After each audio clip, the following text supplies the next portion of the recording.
Hey everybody, what's up? It's been a while. So for today's video, if you haven't checked my video last year, this one right there, I went about how you can record your electronic viewfinder of your camera. So since I do a lot of all-camera flash, I got some tips for you guys and some options for you to record your EVF at a lower price product compared to Atomos that costs $500. You get up or more, depending the model you want to get it. And you gotta get the SSD for it, depending the gigabyte size, which can go up to even 1K. So like say from 600 to 900, the range. But I'm gonna give you some options. Option number one, I got this Blackmagic Recorder. I think it's the 5-inch one, if I believe.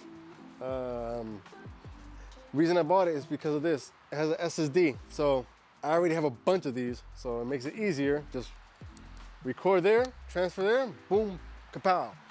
I don't know. You want to have a cold shoe mount? Oh, come on, son. Come on, son. Since I'm more of an off-camera flash guy, I'm gonna use this trigger. It's better for a situation. I can just put in the hot shoe, just like this. So when I'm shooting, boom, boom. Or if I want to use this trigger, I will mount it in the bottom or use like an L bracket to mount to the side. I'm not really a fan of that. So I'd rather use it in the bottom.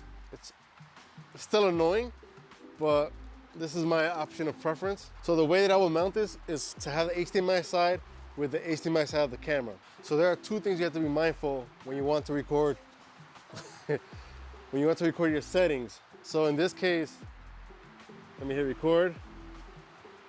You see what I'm seeing? Now let me show you real quick. I can see my monitor, but that's because I don't have my settings on. All you see is my monitor. So now, if I want to show you my monitor, go to HDMI settings and turn on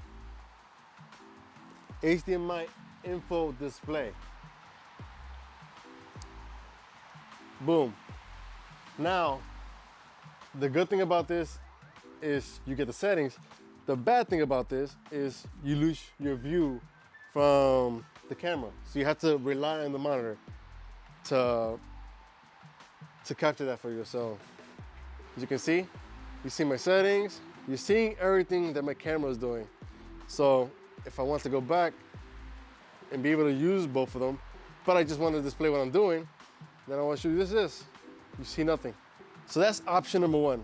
I recommend this because it's quick and simple compared to option number two that I'm going to show you right now, but it's actually a cheaper option. So here's option number two, is this AXUN I believe it's called. It's the easiest to work with this, especially if I want to put my GoPro on my house shoe, like I've been doing lately, as you've seen in my last two videos. If not, go check them out. I have two screws, one for the AXUN and one for that sits in the bottom of the camera. It's tight right there. Mount it to the side where the HDMI is, so plug and play. Now the difference with this is your monitor will be your phone. So I'm gonna show you how to do that real quick.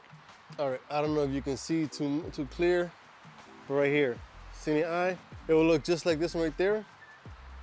Boom, monitor. Please wait, just hit okay. And you see what I'm seeing. As you can see, this is the same thing as I mentioned earlier with the other monitor. I will recommend the Blackmagic monitor or the Atomos. If you have the money, go for it, because it helps you for video production in the long run. If you have the Atomos, use it for recording your settings. That's the easiest way I can explain it, is the easiest, the most functional way to do it. For this way, I would just say, without the settings, just to show you what I'm doing. I'm gonna hit record, as you can see. So with this way, you can depend on your monitor screen and still shoot. While that's recording, you can have it in your pocket and still be on the move. So you can just be shooting, and you're good to go later on. Now, if you want to record your EVF with its menu settings and all the settings, I suggest having this little cold shoe with the phone holder. You have it just like that. That way, when you have your menus, let me show you real quick. It's gonna disappear in 3, 2, 1. It'll be up at top. if you just want to use a lighter setup. But you guys depend on the colors of your phone. So like I said, this one I will use it for just to get a different view. Now you may be asking, how can you go about receiving the footage for this? All right, so when you're done shooting with the AXUN,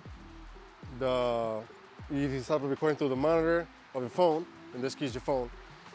It goes straight to your photo album in the iPhone. I don't know about Android. I'm assuming it's the same thing. You just want to go the little square with the up arrow, scroll down to where it says copy iCloud link. So I copy the link, paste it right here, and it'll be right there, as you can see. So what I do is send it to myself, to my desktop. I text it to myself since I have iMessage between each other, or AirDrop it, whatever's the quickest or easiest for you to do. Paste it to your URL, then it'll take you to this page, to iCloud, then you just download it, and it's saved to your desktop or your download folder, wherever you save your folders when you download. And that's pretty much it. I do not recommend using your phone to record your EVF. Yes, is a good option. I think mainly for Instagram purposes when you want to show behind the scenes, but it's more of a hassle. If you saw my video last year, I had a magic arm with the phone holder blocking the EVF, but then you have to depend on the exposure of the phone, which we all know the iPhone exposure, it goes everywhere. So real quick before I forget, so this Blackmagic takes the Canon batteries. So if you have a Canon 6D, Mark D/4, EOS R, RF, those lenses, R5, R6, it takes that battery. So if you have a bunch of those batteries, you use Canon, this is good to go, or you can just buy a third party like I did, and it's good to go. Battery life is not so great, but it can get you by for a photo shoot if that's the purpose you're going to use it for. Now, when it comes to this one, the AXUN, let's say if you're using for workshop purposes, you can connect it to 3 to 4 devices. Just keep in mind that the more devices you have connected, the more work that it's doing, so the battery drains quicker.